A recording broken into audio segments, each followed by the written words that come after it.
નમસ્કાર, હું છું પરવીન પઠાણ અને ગુજરાતની વાત પ્રોગ્રામમાં તમારું સ્વાગત કરું છું। આજે આપણે આપણા આ પ્રોગ્રામમાં જાણીશું કે આપણા ગુજરાત રાજ્યમાં દિવસ દરમિયાન કઈ કઈ ઘટનાઓ બની છે અને કેવી રીતે બની છે, કયો છે સોશિયલ મીડિયાનો હોટ ટોપિક મુદ્દો। તે સમગ્ર જાણકારી વિસ્તારપૂર્વક આપણા આજના આ પ્રોગ્રામમાં આપણે નિહાળીશું। તો ચાલો જાણીએ અને નજર કરીએ શરૂઆતના મુખ્યના વિશેષ સમાચારો પર। ગુજરાતનો હચમચાવતો કિસ્સો સામે આવ્યો છે। 16 વર્ષના કિશોરે 13 વર્ષની બહેન પર દુષ્કર્મ આચરી ગર્ભવતી બનાવી। તો બીજી બાજુ પાવન પર્વની પવિત્રતા જાળવવા અમદાવાદ પોલીસ સજ્જ થઈ। શહેરમાં થઈ રહી છે ડ્રગ વિરુદ્ધ મેગા ડ્રાઈવ। તો બીજી તરફ 25,000ના પાસ વ્હાઇટ થીમ ગરબા તિલકની બવાલ। ગાંધીનગરમાં વીએચપી બજરંગ દળના કાર્યકરો ખેલૈયાઓને તિલક કરવા જતા ઘર્ષણ સર્જાયું, પોલીસે લાઠીચાર્જ કર્યો। તો બીજી બાજુ દેવી સ્વરૂપ બાળાઓને દુષ્કર્મ દાનવોથી કોણ બચાવશે? ગુજરાતના ક્રાઇમ કેપિટલની સુરત દર મહિને 24 બાળકીઓ સાથે દુષ્કર્મ છેડતી અને રાજ્યમાં 2022-23માં રોજ એવરેજ 6 રેપ કેસ તો નોંધાયા જ। અને બીજી તરફ 800 રત્ન કલાકારોની ધીરજ ખોટી। કતારગામની એશિયન સ્ટાર પ્રાઇવેટ લિમિટેડ કંપનીના કર્મીઓએ વિરોધ પ્રદર્શન કર્યું। દિવાળીનું છેલ્લું બોનસ અને પગારમાં 15%નો ઘટાડો કરવાના નિર્ણયથી રોષ દર્શાવ્યો।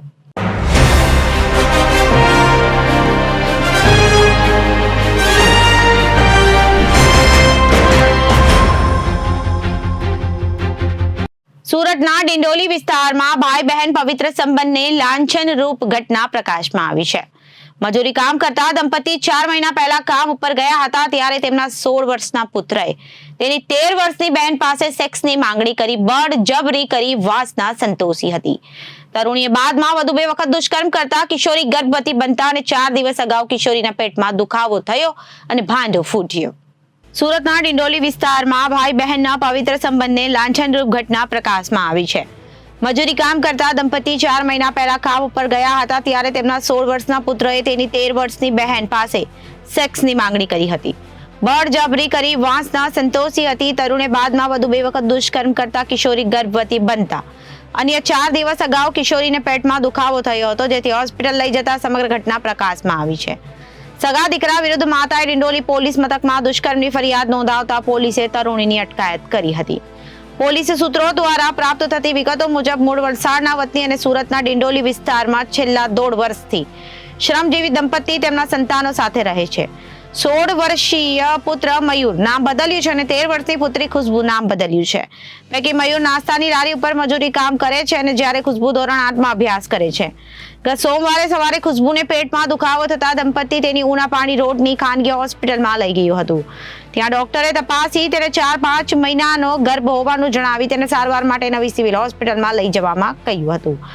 દંપતી તેને નવી સિવિલ લઈ જવાને બદલે ઘરે લઈ ગયા હતા। ગર્ભવતી કેવી રીતે બની તે અંગે પૂછતા ખુશ્બુએ કોઈ જવાબ આપ્યો ન હતો। બીજા દિવસે ફરી તેને દુખાવો થતા દંપતી તેને સારવાર માટે નવી સિવિલ હોસ્પિટલ લઈ ગયા। ત્યાં ડોક્ટરે તેને 4 થી 5 મહિનાનો ગર્ભ હોવાનું કહ્યું।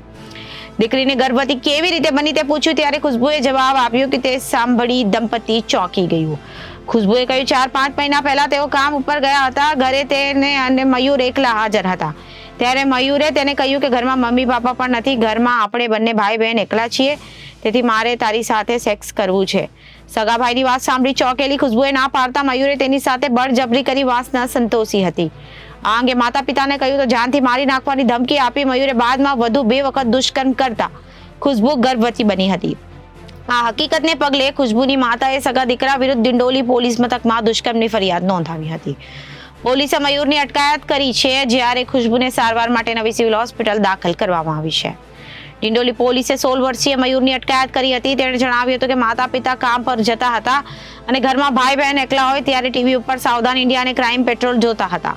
તેના કેટલાક એપિસોડમાં આવેલા આવા બનાવને લીધે તેની સગી બહેન પાસે સેક્સની માંગણી કરી દુષ્કર્મ આચર્યું હતું। ડિંડોલી પોલીસ સ્ટેશન ખાતે એક ગુનો નોંધવામાં આવેલ છે, જેમાં પોક્સોની કલમો સાથેની સેક્શન્સ એડ કરી અને ગુનો નોંધવામાં આવ્યો છે। જેમાં જે ભોગ બનનાર છે એ નાની 13 થી 14 વર્ષની દીકરી છે।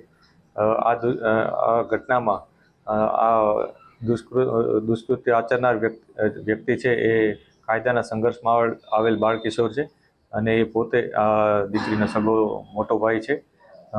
આ ઘટના જ્યારે બની હતી ત્યારે એના ઘરમાં કોઈ હતું નહીં, બંને મા બાપ બહારે કામ કરવા જાય છે આ દરમિયાન એનો ભાઈ સાવધાન ઇન્ડિયા અને ક્રાઇમ પેટ્રોલ આ પ્રકારના અલગ અલગ સિરીઝ જોતો હતો, જેના અમુક સીન્સ જોઈ અને એને આ પ્રકારની ઘટના આચરી હતી, જેમાં શરૂઆતમાં એણે પોતાની બેન સાથે થોડા ગડપલા કર્યા હતા અને ત્યારબાદ દુષ્કૃત્ય આચર્યું હતું. ભાઈએ જે કર્યું એમાં બેનને કંઈ ખબર છે નથી ખબર એવું કંઈક જાણકારી? આ જે ઘટના બની છે એમાં સગા ભાઈએ આ પ્રકારની ઘટના આચરેલ છે, પરંતુ જે દીકરી છે એ ખૂબ નાની છે, એને આ પ્રકારની કોઈ પણ બાબતની બહુ સૂઝબૂઝ હોય અથવા જાણકારી હોય એવું જણાતું નથી અને શરૂઆતમાં એણે અડપલા કર્યા હતા અને ત્યારબાદ આગળ આખું કૃત્ય આચર્યું હતું. અને જ્યારે આ દીકરીને પેટમાં દુખ્યું હતું ત્યારે એને પોતાના મધરને જણાવ્યું હતું. એના મધર એને મેડિકલમાં ચેકઅપ માટે લઈ ગયા ત્યારે ત્યાં એ લોકોને ખ્યાલ આવ્યો હતો કે દીકરી સાથે આ પ્રકારની ઘટના બની છે. જે અનુસંધાને તેઓએ મેડિકલમાંથી જે પોલીસને જાણ કરવાની આવે એ જાણ કરી હતી. પોલીસને જાણ કર્યા બાદ શરૂઆતમાં જે કાયદાના સંઘર્ષમાં આવેલ બાળ કિશોર છે એની આઈડેન્ટિટી આ લોકોએ છુપાવી હતી, પરંતુ ઊંડાણપૂર્વકની પૂછપરછમાં અમને ખ્યાલ આવ્યો હતો કે આમાં સમગ્ર ઘટના પાછળ એમનો સગો મોટો ભાઈ જ છે કે જેણે આ કૃત્ય આચરેલ છે. સર, આ સિરિયલ જોઈને કહ્યું છે એના માટે એવા ઘણા છોકરાઓ ઘરે એકલા હોય છે, એના માટે કોઈ એવા જે મમ્મી પપ્પાની સંદેશ છે કે સમગ્ર ઘટના એક તપાસ માંગી લેતી ઘટના છે કે જેમાં કોઈ આ પ્રકારનું કૃત્ય આચરનાર એ પોતે પણ કાયદાના સંઘર્ષમાં આવેલ બાળ કિશોર છે અને કોઈ પણ જાતના અમુક પ્રકારના સીન હોય છે અથવા અમુક પ્રકારની જે સિરીઝ અથવા અમુક પ્રકારના મૂવીઝ હોય છે જેનાથી પ્રભાવિત થઈ જતા હોય છે, પરંતુ આ સમગ્ર સાયકોલોજીકલ વિભાગની ઘટના છે, જેમાં અમે આ માટે જે સાયકોલોજીના જે એક્સપર્ટ હોય છે એનો પણ સંપર્ક કરી રહ્યા છીએ અને એનો દ્વારા પણ આમાં કંઈક અમને જો માહિતી મળે તો એની અમે તપાસ કરી રહ્યા છીએ. આ પ્રકારની જે બનાવ બને છે એ જોતાં એવું જણાય છે કે આ પ્રકારના જે સિરીઝ અને આ પ્રકારના વિડીયોઝ અથવા મૂવીઝ જે બાળકોથી દૂર રહે એ માટે મા બાપે ધ્યાન રાખવું જોઈએ. મા બાપ જ્યારે બહાર કામ કરવા જાય છે ત્યારે બાળકો પાછળથી કયા પ્રકારના વિડીયોઝ જોવે છે, મોબાઈલમાં શું જોવે છે, એ પ્રકારનું ધ્યાન ચોક્કસ રાખવું જોઈએ. આ ઘટનામાં પણ આ જ્યારે ફક્ત સિરીઝની વાત નથી, પરંતુ રાતના જ્યારે એમના ફાધર ઘરે આવતા હતા ત્યારે એના ફાધરના મોબાઈલમાં પણ એણે પોતે જે બાળ કિશોર છે એણે પોતે ફોન જોવાનો પ્રયાસ કરેલો હતો. એટલે આ પ્રકારની વસ્તુ પણ પોલીસની સામે આવી છે, પરંતુ જે એવિડન્સના પોઈન્ટ્સ છે એ અમે તમામ વેરીફાઈ કરી રહ્યા છીએ અને એને તપાસમાં આગળ અમે કન્સિડર કરીશું. પરંતુ લોકો માટે આ ચોક્કસ એક મેસેજ છે કે લોકોએ આ પ્રકારના ઘટના ઘરમાં જ ન બને એ માટે ખાસ કાળજી રાખવી જોઈએ, જેથી પોતાની નાના બાળકો દીકરીઓની સેફટી રાખી શકાય. સર, આરોપીએ દુષ્કર્મ આચરવા પહેલા કોઈ અશ્લીલ વિડીયો જોયા હતા એવું કંઈ કે ધ્યાને? અત્યારે અમે તમામ એવિડન્સ વેરીફાઈ કરી રહ્યા છીએ. એણે ગુના પહેલાંનું એનું જે પોતાનું બિહેવિયર છે અથવા જે એણે કામગીરી કરી એ અમે તપાસ કરી રહ્યા છીએ. અમે સીધા કોઈ નતીજા ઉપર નથી આવી શકતા કે આ પ્રકારનો વિડીયો જોઈને તરત જ એણે આવું કૃત્ય કર્યું હશે કે નહીં, પરંતુ જે પ્રાથમિક માહિતી મળી છે એને અમે કન્ફર્મ કરી રહ્યા છીએ. અત્યારે નવરાત્રીના તહેવારમાં અમદાવાદ પોલીસ ખડે પગે જોવા મળી રહી છે. તહેવારને ધ્યાને રાખીને રાત્રિના સમયે અસામાજિક તત્વો ડ્રગ્સ કે માદક દ્રવ્યોના વ્યસન કરીને ઘૂમતા હોવાથી અમદાવાદમાં વિવિધ 20 સ્થળોએ પોલીસ દ્વારા રાત્રિના સમયે સ્પેશિયલ ડ્રાઈવ શરૂ કરવામાં આવી છે. અમદાવાદ પોલીસની SOS ટીમ, ક્રાઇમ બ્રાન્ચ, મહિલા ક્રાઇમ સહિતની એજન્સીઓ દ્વારા અમદાવાદ શહેરમાં શાંતિ અને સલામતી સ્થાયી તેમજ ડ્રગ કે માદક દ્રવ્યો વ્યસન કરીને નવરાત્રીના પાવન તહેવારમાં ખલેલ પહોંચાડનારા તત્વોને ડામવા માટે સઘન ચેકિંગ હાથ ધરવામાં આવ્યું છે. અમદાવાદ શહેરના રાત્રિના સમયે ધમધમતા વિસ્તારો જેવા કે SG highway, Sindhu Bhavan road, પકવાન સર્કલ સહિતના 20થી વધુ વિસ્તારોમાં મેગા ડ્રાઈવ અમદાવાદ પોલીસ દ્વારા કરવામાં આવી રહી છે, જેમાં શંકાસ્પદ દેખાતા 4 વ્હીલર, 2 વ્હીલર સહિતના વાહનો ઉભા રાખીને ગાડીનું ચેકિંગ હાથ ધરવામાં આવશે. સાથે વાહનમાં સવાર લોકોના લાળના સેમ્પલ લઈને તેનું સ્થળ પર ચેકિંગ કરવામાં આવશે. અમદાવાદ આઈ ડિવિઝનના આઈસીપી અને NL દેસાઈ દ્વારા આ મુદ્દે જણાવવામાં આવ્યું હતું કે નવરાત્રી તહેવાર દરમિયાન રાત્રિના સમયે ડ્રગના વ્યસન કરીને ઘૂમતા તત્વોને ડામવા માટે અમદાવાદ પોલીસની વિવિધ એજન્સીઓ દ્વારા મેગા ડ્રાઈવ શરૂ કરવામાં આવી. નશાની હાલતમાં ગુમતા એક્સિડન્ટ કરી બેસતા પોતાની સાથે બીજાના જીવને જોખમમાં મૂકતા તત્વો માટે અમદાવાદ પોલીસ દ્વારા શહેરના 20 જેટલા વિસ્તારોમાં ચેકિંગ કરવામાં આવશે. નવરાત્રિના સમયે રાત્રિના સમયે ડ્રગ એક્ટિવ લોકો ડ્રગ લેતા હોય છે અને એને અનુસંધાને અકસ્માત થતા હોય છે, બીજા ગુનાઓ બનતા હોય છે. તે અટકાવવા માટે પોલીસ કમિશનર સાહેબની સૂચનાથી એસઓજી ક્રાઇમ બ્રાન્ચ અને ક્રાઇમ બ્રાન્ચ દ્વારા અમદાવાદ શહેરમાં વિવિધ જગ્યાએ જાહેર રોડ પર તેમજ ગરબાના સ્થળે ડ્રગ ડિટેક્ટિવ મશીન દ્વારા ચેકિંગ હાથ ધરવામાં આવ્યું છે. એમાં પોઝિટિવ જે મળી આવે છે એના વિરુદ્ધમાં કાયદેસર કાર્યવાહી કરવામાં આવે છે. સર કુલ કેટલી જગ્યાએ અમદાવાદમાં હાલ ડ્રાઈવ ચલાવવામાં આવે? અમદાવાદમાં હાલ 20 જગ્યા ઉપર આ ડ્રાઈવ કરવામાં આવે છે. જાહેર રોડ ઉપર તેમજ મોટા ગરબાઓ, નાના ગરબાઓ અલગ અલગ જગ્યાએ અલગ અલગ દિવસે આ ડ્રાઈવ ચલાવવામાં આવે છે. હાલ સુધી કોઈ પોઝિટિવ નેગેટિવ કેસ આવ્યો છે? કેટલું છે? અલગ અલગ જગ્યાએ ચેકિંગ ચાલુ છે.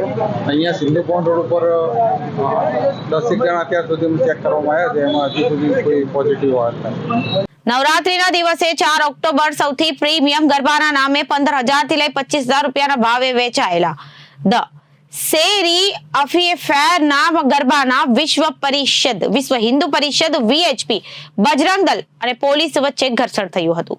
બજરંગ દળના કાર્યકર્તાઓ ગરબામાં તિલક કરવા પહોંચ્યા હતા ત્યારે બાઉન્સરો અને કાર્યકર્તાઓ વચ્ચે ઝપાઝપી થઈ હતી. ત્યારે પોલીસે પણ લાઠીચાર્જ કર્યો હતો. આ સમગ્ર ઘટનાનો વિડીયો સોશિયલ મીડિયા પર વાયરલ થયો છે. જોકે આ સમગ્ર મામલે ગાંધીનગર પોલીસ અને જિલ્લા પોલીસ વડાએ કોઈ સ્પષ્ટતા કરી નથી.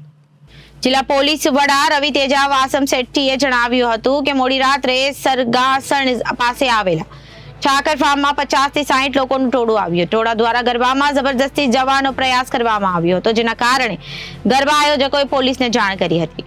પોલીસે તેમને રોકવાનો પ્રયત્ન કર્યો, જેને લઈને પોલીસ અને કાર્યકર્તાઓ વચ્ચે ઘર્ષણ સર્જાયું હતું. સામાન્ય લાઠીચાર્જ કરવો પડ્યો હતો. જો કોઈ વિધર્મી ગરબામાં હોય તો પોલીસે જાણ કરવી જોઈએ, પરંતુ અમને આવી કોઈ રજૂઆત કે જાણકારી મળી નથી.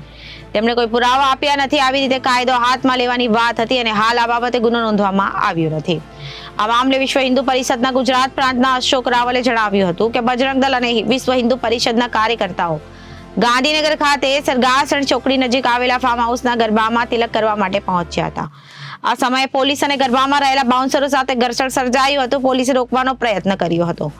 એમાં ગરબા આયોજકોના બાઉન્સરો આવ્યા હતા અને બોલાચાલી કરી હતી. બાઉન્સરોમાં કેટલાક વિધર્મી હતા, જેના કારણે વધારે ઉગ્ર બોલાચાલી થઈ ગઈ હતી. જોકે ત્યારબાદ બધું શાંત થઈ ગયું હતું. વધુમાં જણાવ્યું હતું કે જ્યારે અમારા કાર્યકર્તાઓ ત્યાં ગરબામાં તિલક કરવા માટે પહોંચ્યા હતા ત્યારે કોઈ આયોજકે અંગે કોઈ માહિતી ન હતી. કોઈ પણ આયોજક ત્યાં આવતા ન હતા. અમને જાણકારી મળી હતી કે અમે કેટલાક અન્ય ધર્મોના પણ લોકોને આ ગરબાનું આયોજન કર્યું છે. પોલીસ અને બજરંગ દળના કાર્યકર્તાઓ વચ્ચે ઘર્ષણ સર્જાયું હતું. આ ઘટનાનો વિડીયો સોશિયલ મીડિયા પર વાયરલ થયા છે. છેલ્લા કેટલાક વર્ષોથી સૌથી પ્રીમિયમ ગરબાના નામે 3 સીરિયા ફેર નામથી ગરબાનું આયોજન કરવામાં આવ્યું છે, જેમાં માત્ર સફેદ કપડાં પહેરીને ગરબા રમવા માટે ખેલૈયાઓનું આવવાનું હોય છે.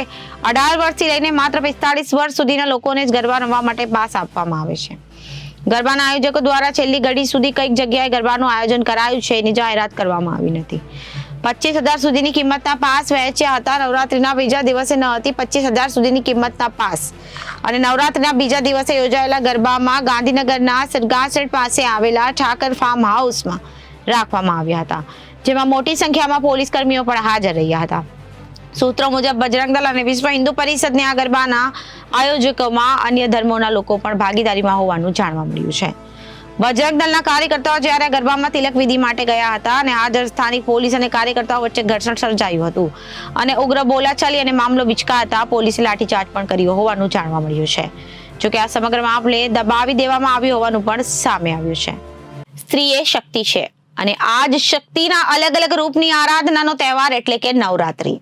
આ પવિત્ર તહેવારમાં એક તરફ શક્તિના વિવિધ સ્વરૂપની પૂજા થઈ રહી છે, તો બીજી તરફ અમે તમને ગુજરાતના ક્રાઇમ કેપિટલ કહેવાતા સુરતમાં બાળકીઓ પર થતા અત્યાચાર વિશે જણાવી રહ્યા છે. આ અમારે એટલા માટે કહેવું પડે છે કેમ કે સુરતમાં મહિને 24 બાળકી સાથે દુષ્કર્મ છેડતી થઈ રહી છે અને એ પણ છેલ્લા 8 મહિનાથી. તો વર્ષ 2022-23માં રોજ એવરેજ 6 રેપ કેસ નોંધાયા છે. ત્યારે હવે એવું કહેવું જરા પણ ખોટું નથી લાગતું કે સુરતમાં દેવી સ્વરૂપ બાળાઓનું દુષ્કર્મ દાનવનો ભય સતાવી રહ્યો છે. સુરતમાં છેલ્લા 245 દિવસમાં એટલે કે 8 મહિનામાં પોક્સોના કુલ 191 કેસ નોંધાયા છે. જેમાં દુષ્કર્મથી લઈને શારીરિક છેડતી સહિતના ગુના સામેલ છે. 8 મહિનાની અંદર નાની બાળકીઓ સાથે દુષ્કર્મની જે ઘટના બની છે એ સાંભળીને તમારા પણ રૂવાટા ઊભા થઈ જશે. તો આવો તમને 10 વર્ષથી નાની બાળકીઓ સાથે થયેલા દુષ્કર્મના 5 બનાવો વિશે જણાવીએ. ઓગસ્ટ મહિનાની શરૂઆતમાં ખટોદરા વિસ્તારમાં રહેતી બાળકીએ કહ્યું હતું કે ચાચા मेरे साथ गंदा काम करते हैं, अब मैं रिक्शा में नहीं जाऊंगी. ત્યારે ચોકી ઉઠેલા માતા પિતાએ ખટોદરા પોલીસ મથકે દોડી ગયા હતા અને ફરિયાદ નોંધાવતા પોલીસે તાત્કાલિક 3 સંતાનના પિતા એવા નરાધમ રિક્ષા ચાલક મુતલ્લિબ શેખની ધરપકડ કરી હતી. પોલીસે મુતલ્લિબની પત્નીને પણ બોલાવી તેના કૃત્યની જાણ કરી હતી. પોલીસે બળાત્કાર અને પોક્સોનો કલમ અંતર્ગત ગુનો નોંધી કાર્યવાહી કરી હતી. સુરત શહેરને શર્મસાર કરતી ઘટના 15 દિવસ પહેલા સામે આવી હતી. લિંબાયતમાં એક 7 વર્ષની બાળકી સાથે દાદાની ઉંમરના આધેડ દુષ્કર્મે આચરતા ચકચાર મચી જવા પામી હતી. 52 વર્ષના આધેડે 7 વર્ષની બાળકી સાથે દુષ્કર્મ કરતા લિંબાયત પોલીસે આરોપી મહેન્દ્ર શાહની ધરપકડ કરી હતી. માતાને બાળકી આપવીતી જણાવતા માતા પિતાએ પોલીસને વાત કરીને પોલીસ ફરિયાદ નોંધાવી આરોપીને દબોચ્યો હતો. બનાવ નંબર 3 કાપોદ્રા વિસ્તારમાં એક 5 વર્ષની બાળકી પર તેના જ મોટા પપ્પાએ બળાત્કાર ગુજાર્યો હોવાની ઘટના સામે આવી હતી. બાળકીના પ્રાઇવેટ પાર્ટમાંથી લોહી નીકળવાને કારણે પરિવારને બાળકીને લઈ હોસ્પિટલ પહોંચ્યો હતો. ત્યાં બાળકી પર બળાત્કાર થયો હોવાનું સામે આવ્યું હતું.